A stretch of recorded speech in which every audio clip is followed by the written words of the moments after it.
Ruth chapter 4 verse 1. Then went Boaz up to the gate, and sat him down there. And behold, the kinsman of whom Boaz spake came by, unto whom he said, Ho, such a one!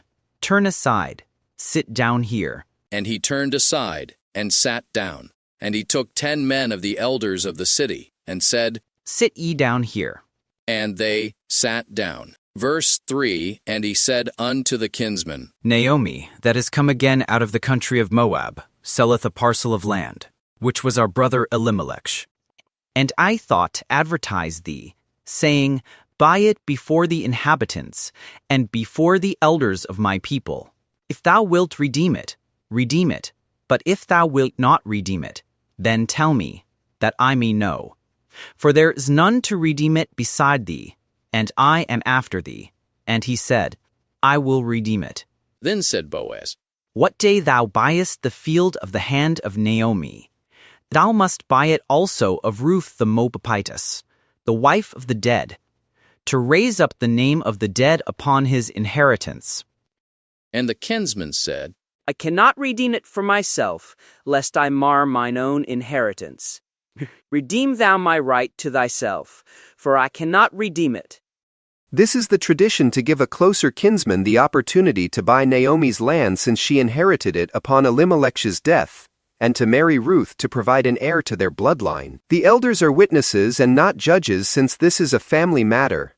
Boaz offers to purchase the land and marry Ruth if there is no other closer relative that will do so. The kinsman turns down the offer. Now this was the manner in former time in Israel concerning redeeming and concerning changing. For to confirm all things, a man plucked off his shoe, and gave it to his neighbor, and this was a testimony in Israel. Therefore the kinsman said unto Boaz, Buy it for thee. So he drew off his shoe.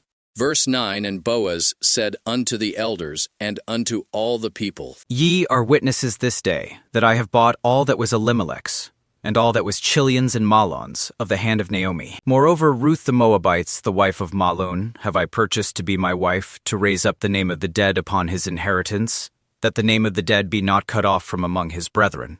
And from the gate of his place ye are witnesses this day. Verse 11. And all the people that were in the gate, and the elders, said, We are witnesses. The Lord make the woman that is come into thine house like Rachel and like Leah, which two did build the house of Israel, and do thou worthily in Ephratah, and be famous in Bethlehem. And let thy house be like the house of Pharez, whom Tamar bare unto Judah, of the seed which the Lord shall give thee of this young woman. To confirm this agreement, the kinsman gave his sandal to Boaz, agreeing to give him permission to purchase Naomi's land, and to marry Ruth.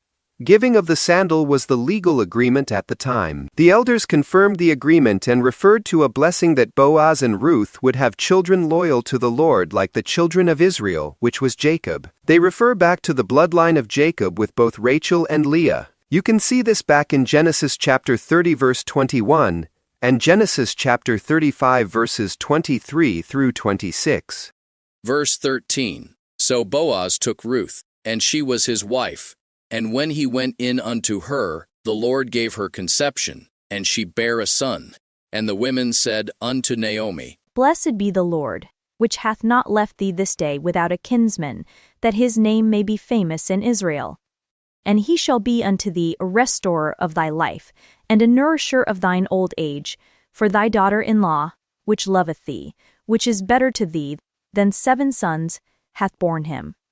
And Naomi took the child, and laid it in her bosom, and became nurse unto it. Verse 17. And the women her neighbors gave it a name, saying, There is a son born to Naomi, and they called his name Obed. He is the father of Jesse, the father of David. Boaz and Ruth were married and had a son named Obed.